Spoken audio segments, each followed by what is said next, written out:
quick note before we begin. We did put an explicit tag on this episode because it contains misogynistic language and descriptions of violence. We also curse a few times because if you're going to put the explicit tag on, you might as well go the whole way. I'd put you in my pocket, push the button through the hole to lock it, hold on to you, you're like a treasure, walk across my hand, it'd be a pleasure, you could come with me, you could come with me, oh.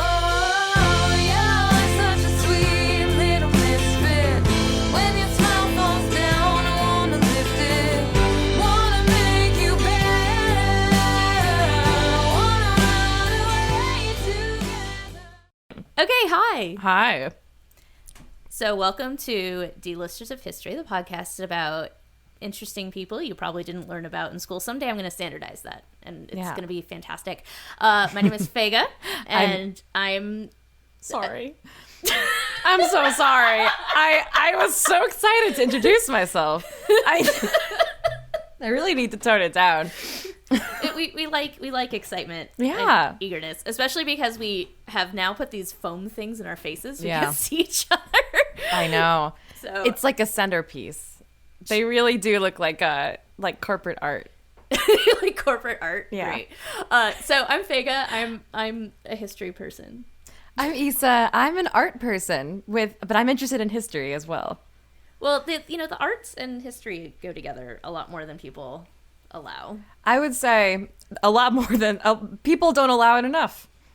Yeah. Yeah. I mean, music history, so I have a music degree as well, was a class that, well, I enjoyed it depending on who the professor was, but yeah. In theory, I enjoyed it. Yeah. So, oh my I'm not planning on talking about current bad events lip reading much versions of it where they're just like, but I've also seen the actual lip reading versions of them, which is really fun. Like they have people that like are just lip reading what they say, and it's about just as ridiculous as the bad lip reading version. It's like, buddy, you gotta cut out this crap. You know, we're gonna come for you, Matt Gaetz. And he's like, and then McCarthy is like, cut the crap. It's time for me to be a speaker. It's pretty funny. It's pretty good. Yeah. The whole like people on the floor having phones and taking videos and putting them on TikTok is such a gift. It is. It's amazing. At one point, it was only C-SPAN. Yeah. And it still, in theory, is only C-SPAN, but we just got such a gift with that. Now, I bring this up not because I like talking about Matt Gaetz, but because it actually has something to do with the person we're talking about today. Oh, my God. So, okay, this new setup, I have a problem. I can't read my computer. Oh, no. We're going to do this. No, so I want to warn Charles Sumner. Charles Sumner. Some people might be listening going, Charles Sumner is not a D-lister. But here's the thing. Most people don't know his name. So if you're a person who knows their name, very good job on passing your U.S. History AP exam. I don't remember I did not remember this guy. I did pass the exam, but I do not remember this man. I actually didn't take the U.S. AP exam. Out of the podcast. Out of the podcast. What? How could you say that you are going to have a podcast and you didn't even take the U.S. AP? I'm kidding. I'm kidding. Can I tell you, U.S. AP history was one of my favorite classes, but not. It was so. I liked it because my teacher just like told us the facts we needed to know. That was it. And we just sat there and took notes, and she just told us. She was so calm, and she was just like, this is the facts you need to know. And I would just sit there and write there. And for some reason, it was very calming and very lovely. And I learned a lot. And she had the same photocopy. She photocopied every year. And it was like 20 years. So it was just like a mass of black smudge by the time it got to us. And the last thing I'll say about that is that I knew after her that we were in a very right-wing era because she talked about we were in Catholic school, so everyone would call us ladies all the time. So she would say after Reagan, it's a turn to the right, ladies. We turn to the right.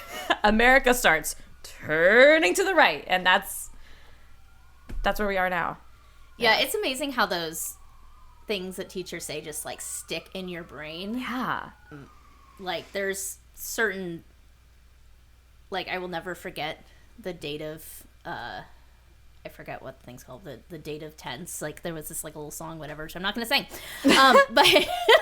But I have to admit, I wrote these notes a while ago, so I apologize if we do any of those, like, oh, I forgot to mention something important. Circle back. Charles Sumner, interesting dude. He's very famous for one thing, which I'm going to get to in a little bit. And the rest of it, he doesn't know that we don't talk about that much unless you're really, really into pre-Civil War history. So he was born in Boston on January 6th, 1811, to a Harvard-educated lawyer whose name was Charles Pinckney Sumner, and a former seamstress mother, and he was a twin, which I didn't know until I did that research. His sister was named Matilda. Oh. His father was an abolitionist and was a proponent of racially integrated schools and spoke out about, I'm going to go for this, this word, Miss Kennedy, Jace, that's wrong. Miss Kennedy, Jason, that's wrong too. Misogyny, is that the weird, was it like interracial marriage? Yes, interracial marriage. Gosh, I actually don't know how to say that word either. I pulled it up on Google before this and clicked the button and listened to it like 5 times, and it's gone. Should we do it? Should we do it now? Should we have Google say it for us? You can try. Let's see it. Come on, Google. Miscegenation. Wait. Miscegenation. Miss Google, say it one more time. Miscegenation. Miscegenation. Yeah. Okay. So that's our SAT word. All right. Not that they need SAT words anymore. That'd be a wild word to have on marriage. the SAT. So he was in favor of abolition and interracial marriage and integrated schools and all that stuff. That was his dad. Fab. And this is the thing that a lot of times, at least in the North, in schools, we forget to talk about, is that while the South gets a lot of rightful criticism for its history of racism, it's not alone. And in some ways, the North has a lot of really similar issues that we haven't had to reckon with. Yeah. And we're starting to reckon with it now. When I say we, I mean, obviously, white people, because obviously there's people who've been aware of this, like, for example, Charles Sumner's dad, forever. Yes. So the thing is that while the Northerners get this reputation for, not having slavery and things like that, the reality was they didn't care about people. They cared about the political power that the South had. Mm-hmm. So because enslaved people were counted as 3/5 of a person for the purpose of representation, but couldn't vote, that meant that landowners in the South, each of their votes counted more than one person. So one rich person in the South counts more than one rich person in the North. And that was what people were really upset about, which we now know that's wrong, but we just that's what people thought. Yeah, correct fight, wrong reasons. Yeah. So that's where the Sumner family is really unique, because they weren't just concerned with that. They were concerned with the humanity of enslaved people. And what year was he born? He was born in 1811. Wow. Long time ago. Yeah. And when I was reading this, I'm like, nobody can say, oh, it's just, the time they grew up in. No. And it's like, Charles Sumner's dad Yeah. was on the right side of history here. Yeah.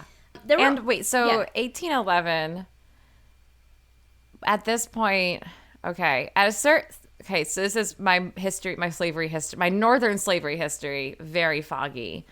I forget when slavery was abolished in different northern states, because I know we were doing it,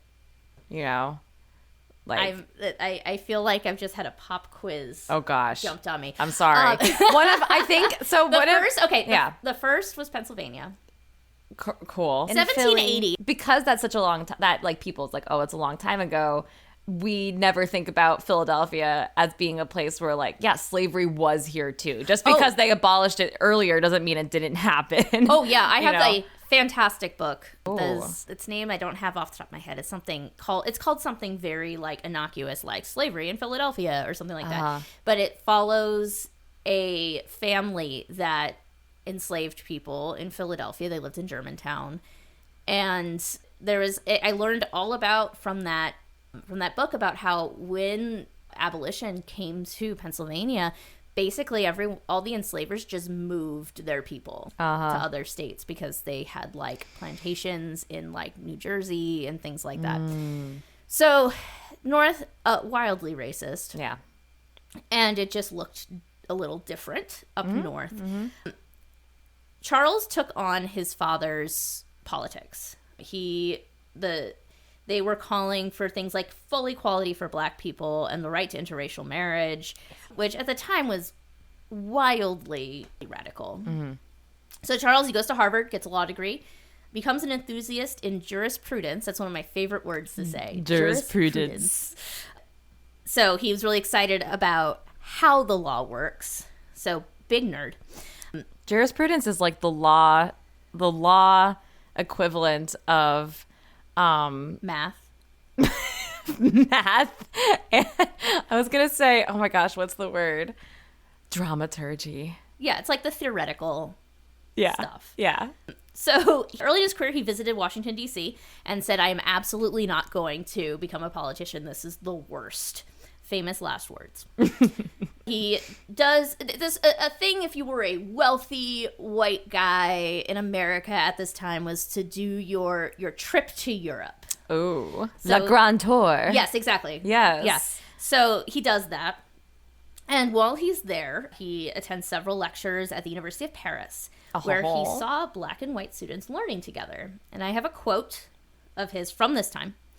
They were standing in the midst of a knot of young men, and their color seemed to be no objection to them. I was glad to see this, though with American impressions, it seemed very strange. It must be, then, that the distance between free black and whites among us is derived from education and does not exist in the nature of things. So this is one of those things that now we're like, yeah. Sure, yeah. But it was an important thing for him to be saying explicitly at that time. For sure. So he goes back to the U.S., becomes a talented orator, because apparently at that time you could have a job being an orator. Hey, isn't that what we're doing? Sort of. Orators are way more formal. Okay. He used his skills and popularity to speak out against the Mexican-American War, which was from 1846 to 1848. For those not familiar, the Mexican-American War was a shameless colonist land grab by the United States. Yeah. To get, in the end, The United Texas. States is so new. People talk about the United States being new. It's like, oh, it's only 200 years old. No. This part, where we live in the East, is only 200 years old. The rest of it is like just freshly stolen. Well, when I say 200 years old, that's, the European story, right? Like, sure.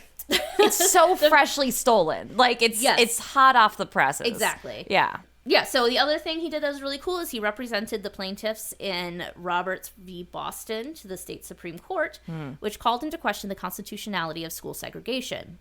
He argued that black schools were inferior, and even if they weren't, segregation causes harmful psychological and sociological impacts.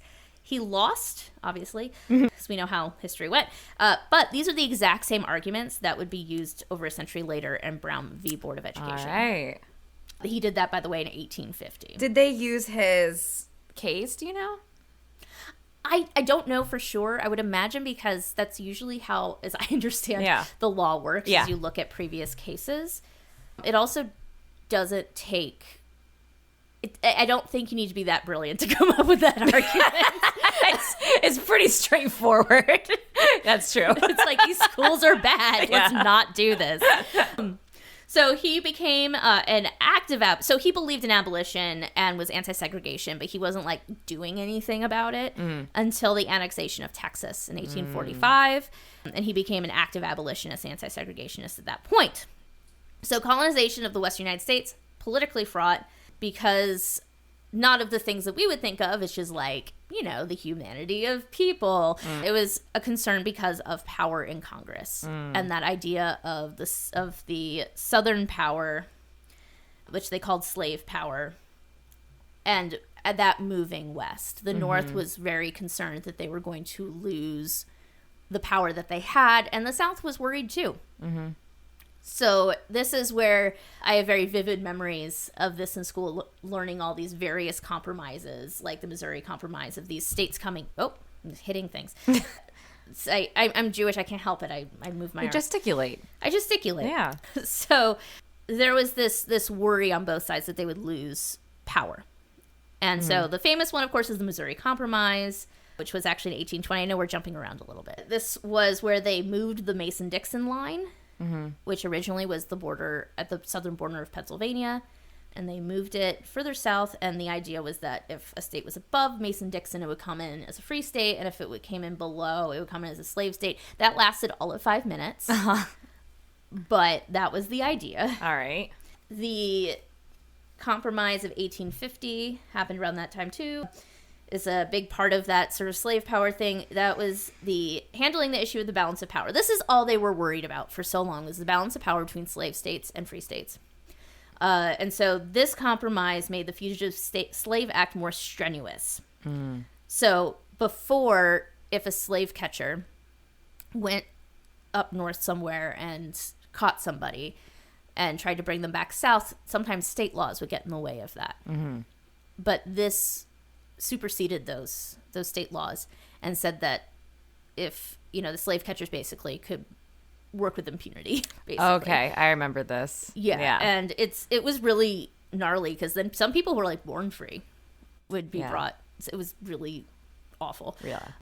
Yeah. So it's around that time that he finds this, he kind of falls backwards into politics, because he of course had no intention of it, but he cared about these things, and so felt politics he had to do. So became the leader of the Conscience Whigs. Whigs believed in the rule of law over the rule of the people, which sounds yucky. But that's because in this context, is it different? Well, that's the thing, is this was a reaction against Jackson, who was a populist of the, and I don't mean populist in a like, all populists are bad. It's in a like, Andrew Jackson was using populism in a really gross way to hurt people. So they were against that. And Conscience Whigs were also abolitionists, which I'm sure was a big part of his being involved with them. I didn't know that Jackson, did he explicitly say populist, like he was a populist? Was that a thing yet? I'm not sure. I know that's what every history book calls him. That's so interesting. Like, that's like, you read your U.S. history book. It says Andrew Jackson was a populist. I don't know that. I'd have to look it up. I don't know, to be honest. One day we'll come back to this. We'll Google it. Yeah. I fell down a rabbit hole today, a mini rabbit hole, because it was very shallow, of trying to find people on TikTok. I was trying to find if there was anyone on TikTok who has really attempted to explain populism, and technically there is this one lady, but it's really bad. So the answer is no. This is a discussion that needs to be had. Yeah, well, I mean, it's been the boogeyman. Yeah. Forever. Yeah. But people don't really, we'll come back to this someday. I don't mean to bring us too deep into the populist rabbit hole, which is deep. People don't know what populism is, and they use it as a stand-in for Trump scary bad, and use populism as just a stand-in all the time for like right-wing craziness, which is like, not my thing. But I feel like people do just use the word populism when they just mean Trumpism, and that's not what that means. Right. So bring us back to Sumner here. Yes. I went too far. No, you're good. He helped form the Free Soil Party, which is exactly what it says on the tin. They had one issue, which was no Western expansion of slavery. In 1851, Democrats and the Free Soil Party in Massachusetts created a coalition to win the oh my God, to win the state legislature after a lot of political wrangling, and it ended up coming from a one-vote majority, if that sounds familiar to anyone. Sumner was chosen as one of Massachusetts senators back when we didn't vote for senators. So right now, nowadays, we vote for senators. Yes. Back in those days, they were selected through a variety of different ways. It was left up to the states. Obviously, Massachusetts did it with their legislature. Other places, it was just like the governor would pick it. You know, there was all kinds of ways. But he becomes the senator from Massachusetts and goes to Washington, D.C., where he did not want to go. So that's 1851. 1854, we have the Kansas-Nebraska Act. It's another one of those on your flashcards for your U.S. history exam. Oh, yeah. I know I have a flashcard with that somewhere in my room, my childhood bedroom. Yes. So we have the new states of Kansas and Nebraska, and it was decided that they would determine whether they were free or slave by popular sovereignty. Okay. And this caused terrible things. Wait, what is popular sovereignty? They would vote on it. Oh, okay. So it's like whatever the people said was what they would do. Okay. So the assumption was that Kansas would become a slave state, but with the idea that it was going to be a vote, both pro and anti-slavery settlers rushed to move to Kansas to impact the vote. Oh. And both sides used violence and intimidation, and it basically broke out into a fully fledged civil war. Wow. This was really the Civil War before the Civil War. It was just in Kansas. Huh. And it was called Bleeding Kansas. That was the term that people used for it. And that speaks specifically of the violence leading up to the summer of 1856. May 21st, pro-slavery Democrats and Missourians invaded Lawrence, Kansas, burned the Free State Hotel, destroyed 2 anti-slavery newspaper offices, and ransacked homes and stores. They also stole a cannon used in the Mexican-American War called Old Kickapoo. I don't know why I thought that was important to include. Well, it's probably because it's very called important to Old include. Like I said, I wrote these notes a long time ago, so No. It's like That's that adds to the. Just imagine one of these asshole pro-slavery guys being like, "Yeah, get old Kickapoo over here, and I'll show him." So That's just so silly. In response to Bleeding Kansas, Charles Sumner took the floor of the Senate and specifically called out South Carolina Senator Andrew Butler and Illinois Senator Stephen A. Douglas. So this is something that we see still today, is a lot of times you have people go up there and they just talk to go into the congressional record. And he gave this really stirring speech, which I forced myself to read because I read it was so stirring. And it's actually a little rough to read because at the time they assumed that people knew all this stuff about like Greek mythology and stuff. And interesting. They just thought that was a normal thing to compare things to. Huh. So reading it was a little weird, but I pulled out the important quote. This one's a little long, so bear with me. The senator from South Carolina has read many books of chivalry and believes himself a chivalrous knight with sentiments of honor and courage.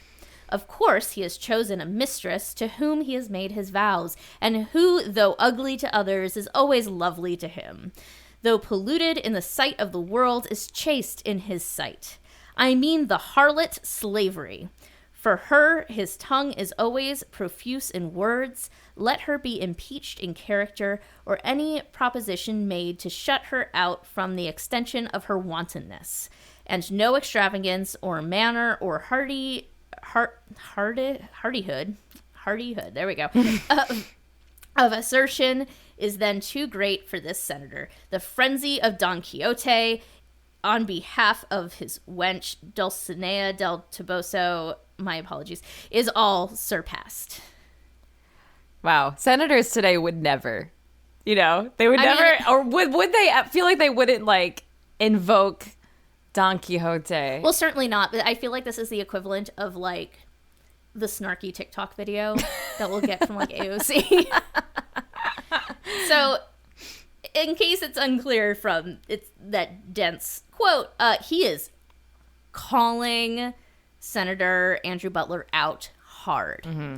And, obviously using all these like really misogynistic imagery, but it was that would have gotten some response. Yeah. Yeah. And it did. 2 days later, Representative Preston Brooks, who is a Democrat from South Carolina, a note, the Democrats at the time tended to be pro-slavery, and the Republicans tended to be anti-slavery. Obviously, he was a Whig. It's complicated. Democrats, though, tended to be pro-slavery. So Representative Preston Brooks, Democrat from South Carolina, was a relative of Senator Butler, and he was very upset with what Sumner had said. And he wanted to challenge Sumner to a duel because that's a thing people did. But Representative Lawrence Keitt, I think is how you pronounce his name, Keitt, in South Carolina, said duels were for gentlemen and Sumner was not a gentleman. I know, right? Fighting words. Yeah. So Representative Brooks, Representative Henry A. Edmondson from Virginia, and Representative Lawrence Keitt entered the Senate chamber and waited for any women in there to leave. Oh my goodness. Stepped to I was Sumner. about to say the girls are fighting. Like, by which I mean the men, of course. Yeah, so I actually wrote stepped to Sumner, which I must have been very loopy by the time I wrote this. No, I love it. He was stepping up. He was ready to go. He was removing his earrings. Oh yeah, absolutely. Yeah. And he called the speech, Sumner's speech, libel, and assaulted him with a gold-headed cane. So, and this is one of those things. So this is the thing that how I came to this was my brain was like, what was the name of that guy who got beat on the floor of the Senate? And it's a story we tell a lot. You've gone to any Civil War museum, this comes up because it's important. But we don't tend to... I hadn't realized how violent it was. I mean, I knew it was violent, but reading about it was honestly a little shocking to me. So Sumner got trapped under his desk. Oh my gosh. Which was bolted to the floor. So he couldn't defend himself. And he was blinded by his blood. And Brooks did not stop until the cane snapped. Whoa. And he picked up the gold head and continued to attack. So this is no longer a duel. This is just a... It was never a duel because Sumner's not a gentleman. Oh, okay, so he's not a gentleman, so he can't duel. So they're beating the snot out of him. So they're beating the... Wow. And like I knew it was bad, but you know, you see the like line drawings from like Harper's Weekly or whatever, and like Sumner like has his arm up and he's like, oh no. So that was the image in my brain. But like reading about like he got trapped under the desk, bolted to the ground, the cane broke, and they kept hitting him with the cane. Like, oh my word. So just to get a sense, is this one guy fighting him, or is this like a number of, are there people like ganging up on him? People are ganging up on him. So that's we have so scary. 1, 2, 3 people. Wow. Yeah. This is real January 6th stuff. Yeah. So they're going for it. The other senators in the room tried to help Sumner, but because it's ridiculous. But Keitt had a pistol. This is one of the 3 people who were part of the attack. And he said, let them alone. God damn you, let them alone. Because apparently it's important to beat someone nearly to death.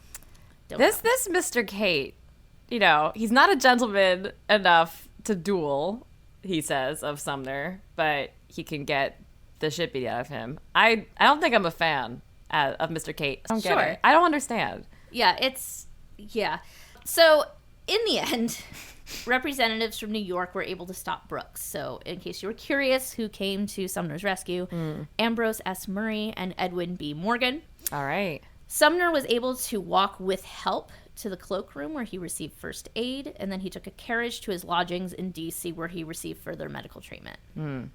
Brooks also received treatment for hitting himself above his right hand with one of the backswings. Wow. Okay. Yeah. Actually, I don't know if it's right-handed. I took a guess. This is right away. Oh. So he hit himself. All right. He deserves it. Yeah. So Edmondson gathered the pieces of the blood-soaked cane. Yeah. Wow. Gave the gold head to Adam John Glossbrenner, who is the House Sergeant at Arms. And the gold-headed eagle ended up in the Old State House Museum in Boston. So you can go visit it. Did they wash it? Presumably. Ah. However, the rest of the cane, the wood was fashioned into rings that other pro-slavery lawmakers would wear to show solidarity with Brooks. What? They were referred to by Brooks as sacred relics.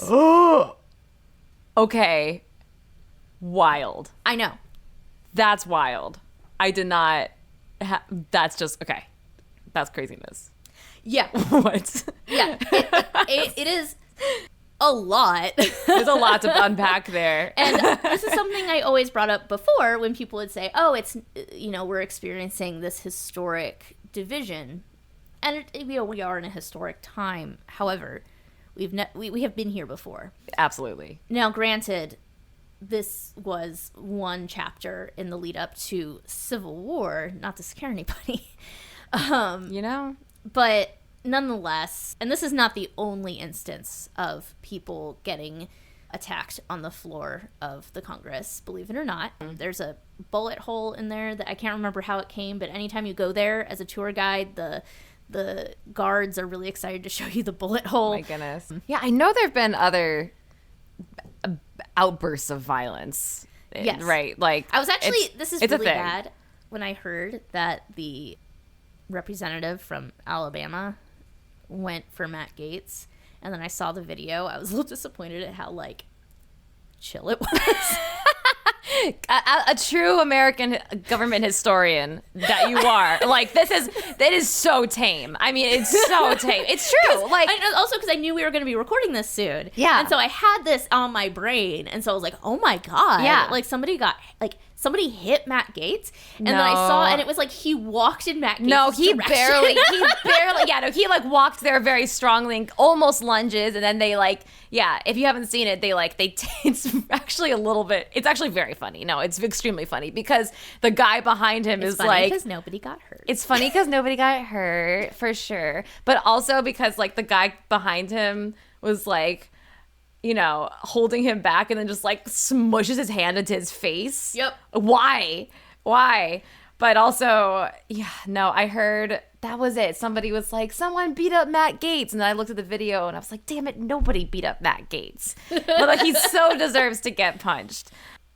I hope that's not cited as threatening the American government or something. But Matt Gaetz is a big liar. Yeah, Matt Gaetz is the actual worst. Besides these guys who wore rings from the wood fashioned from the cane that was used to nearly kill us. I am sure if Matt Gaetz, I am positive if Matt Gaetz lived back then, he would be the first in line for one of those rings. I want one of those sacred relics. Yeah, he would want the bloodiest one. He'd be like, don't even, it would be bad. It would be bad. If you are listening and you don't know enough about Matt Gaetz, I highly recommend the Fundy Fridays video about Matt Gaetz. It's so good. We stand Fundy Fridays. We on this podcast. stand Fundy Fridays.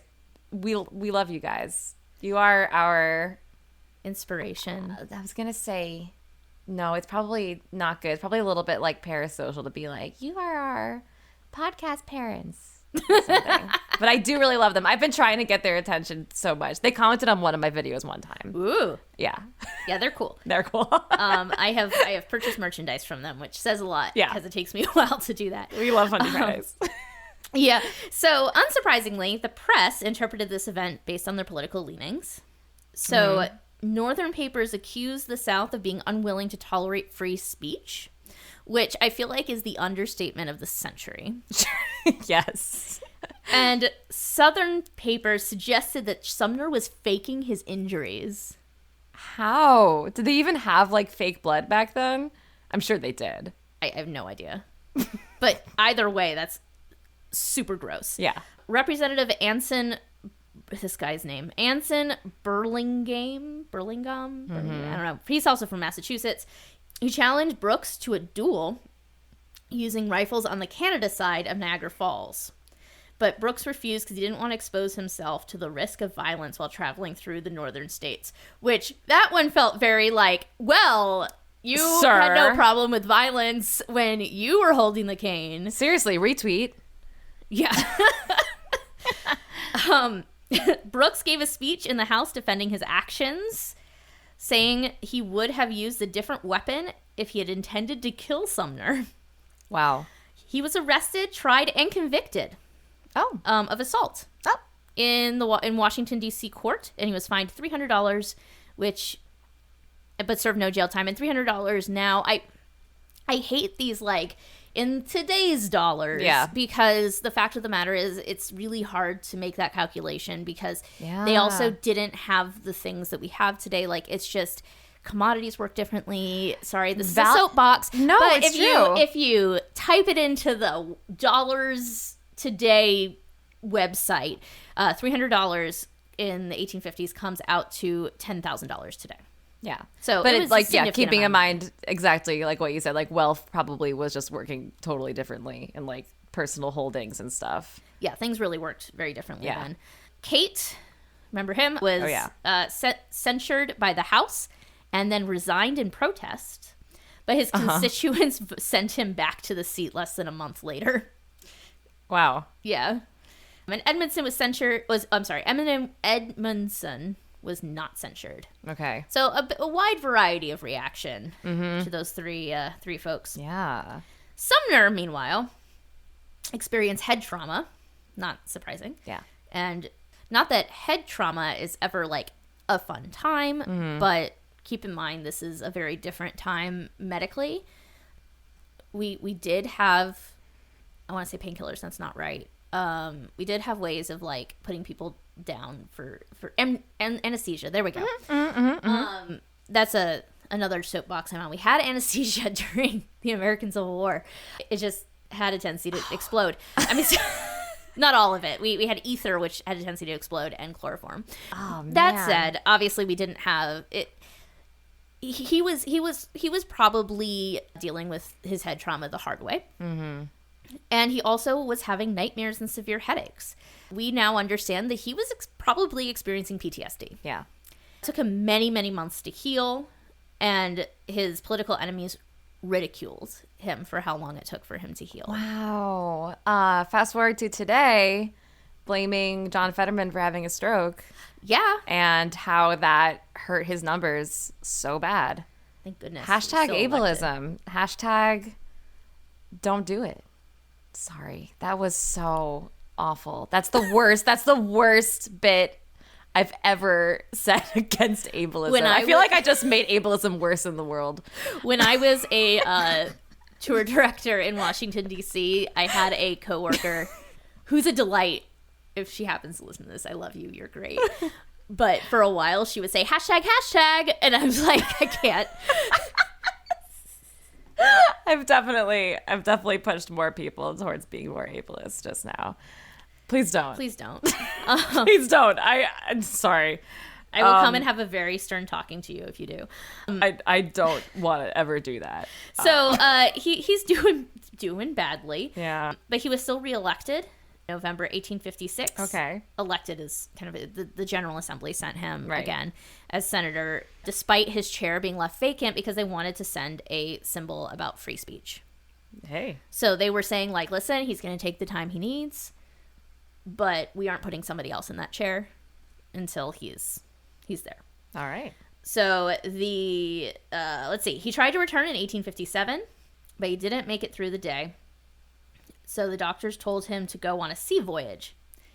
He went to Europe, which helped a lot, but every time he tried to return, he couldn't get through the day. So this is one of those things that, like, now we look back and go, that was PTSD. Yeah. That was severe trauma. Yeah. But we didn't have as many words for that sort of thing Yeah. at the time. He was able to return, though, finally, for real, in 1859. And when it was suggested he take a less strident tone, he said, when crime and criminals are thrust before us, they are to be met by all the energies that God has given us by argument, scorn, sarcasm, and denunciation. Nice. So he would have had, I think, a very successful Twitter feed. I think so too. And as an orator. Yeah. Yeah. So He would have been a streamer. he would have absolutely been. I hate how much I have to tie everything into like the internet. But it's true. The It's internet true. is part of the culture. It's a part of the culture. It's a part. I hate it in a lot of ways, and yet also my life depends on it currently. But anyway, he would have been a streamer, and I feel like he would have done a good job. Yeah. Yeah. From what I know about him right He would now. have been uploading the funny videos on TikTok from the floor of the Senate. Oh, for sure. For sure. So he continued to speak specifically and strongly against slavery. During the war, he was a member of the radical Republican faction who advocated for immediate abolition of slavery and destruction of the Southern planter class. And so, like, his arguments, it sounds like the type of guy he is, he's arguing about it on, like, this is just morally wrong kind of basis. Yes. Yeah. Yes. I mean, he also talked about slave power and that aspect of it, but he definitely was unique in that he saw a moral issue with slavery. Was he wasn't a Quaker, was he? Do we know? I would assume not, Was he because he was religious? from Boston. Uh-huh. So my guess would be he'd be like some sort of like Congregationalist or something like that. But that is entirely based on like religious patterns in cities. Right. I don't know that for sure. Hi, hello, this is Future Fega. He was actually Episcopalian. So, after the election of Abraham Lincoln and so forth, the Southern senators withdrew from the Senate. Mm-hmm. So that meant that there were a lot of open seats on committees. We've been hearing a lot about committees in the news because that was a big part of the negotiation for the Speaker of the House. Yes. Committees are incredibly powerful. And so the Southern senators, when they left, all these committees had to be filled with Republicans, many of whom were, like him, radical Republicans. And he became the chair of the Committee of Foreign Relations in March 1861. And this is so cool. So he gets there, and he pushes through the diplomatic recognition of Haiti. Haiti is an amazing story. Yeah. It was this incredibly successful slave revolt. So they kicked the French out. It's so cool. And they had been seeking recognition from the United States since 1804. But the Southern senators had blocked it because, they were afraid of Haiti being an inspiration to all the enslaved people in the South. And so it's like one of his very first things he did is he pulled out this request from 1804, minus 1861. Oh, wow. And pushed through that recognition. So that was how we ended up recognizing Haiti as a country as in the United States. Wow. So I think that's really neat. That is pretty neat. But he also pushed Abraham Lincoln to make slavery the primary objective of the Civil War. Wow. He also pushed for the enlistment of black soldiers in the Union Army Uh-huh. and was part of the establishment of the Freedmen's Bureau. All right. And he didn't go as far as some radical Republicans who called for the complete restructuring of the South, forcing them to like re-petition for statehood and things like that. But he still supported equal rights for newly freed black citizens.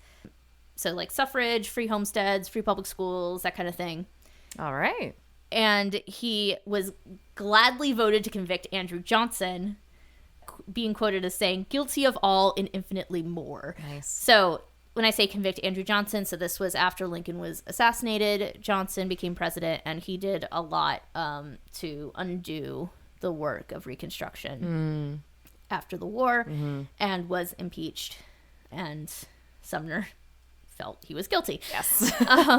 He also pushed to remove the word white from naturalization laws. Interesting. So what would have been so basically in saying that, like, anybody should be able to naturalize? I believe that's what that means. Got it. However, everyone has their blind spots. Uh-huh. He also supported the annexation of Alaska, Okay. which did not provide protections to the indigenous people there. Oy. And he said some really gnarly things Oh. about indigenous people. Like, it's really gross. Darn it, Charles. I know, it's so disappointing. Gosh. He it seemed like he got a little like he had blinders on. It's like weird. So like he was doing all these amazing things. Like in 1875 he co-authored the Civil Rights Act with John Mercer Langston, who later became the first representative of color from Virginia. And he thought equal rights would benefit everyone in the South, not just formerly enslaved people. And he was against the hanging and imprisonment of Southern leaders. All right. So Yeah. it's one of those things where it's like in so many ways he was great, Yeah. awesome, Yeah. And then he turns around and just dehumanizes an entire group of people. Yeah. And it's not great. It's pretty amazing once it comes to Native people. A lot of folks just kind of forget what, like, they just their activism stops there Yes. for a moment. And that's one, I feel like that's just, that happens a lot, especially, so it's like if you are, I mean, Charles Sumner strikes me as the type of person who, I could be wrong, but is like probably pretty proud to be an American. I would think so. And is, I don't mean to pass too much judgment on people that were senators at the time, especially like, you know, the senators who were the first black senators at, you know, that were straight after the Civil War. But also it's like, if you are a senator at that moment, you are recognizing very actively that you are becoming a part of a government that is very actively stealing land. And Yes. even though which is interesting, I'm fascinated by like what made Alaska different for him. Like he didn't want he didn't want the Mexican-American War. Yeah. So, well, he didn't want the Mexican-American War because he didn't want there to be another slave state. But Alaska wasn't at risk for being a slave state. So it was okay. And so Yeah. I didn't write this in my notes. So I don't have specific quotes. But when you read things that he wrote about not just Alaska, but the incorporation of states in the West, he felt that that the indigenous people needed civilizing. He thought, so when he looked at formerly enslaved people and free blacks in the United States, he saw them as being deeply influenced by white Christian culture. Okay. And that was part of his activism, was clearly these people are worthy of this equal treatment. And in his mind, indigenous people were not, because they came from a very different cultural background. So, and this is always the thing when you talk about these people. This is always the struggle when we talk about history, because it's not, I don't like to be one of those people that says, oh, well, it was the time. Yeah. Because, frankly, there were always people in the time who knew what was morally right. Yeah. Also, there's been a lot of conversation around the internet lately about how the culture you grow up in has such a deep impact on how you view the world. Sure. And that is not insurmountable by any stretch of the imagination. We have seen people do amazing work to undo harmful, thought and speech and so forth. Oh, definitely. And Sumner was ahead of a lot of his compatriots. For sure. And so there was nobody who he would have respected to say to him, hey, man, what you said about indigenous people is super gross. Yeah.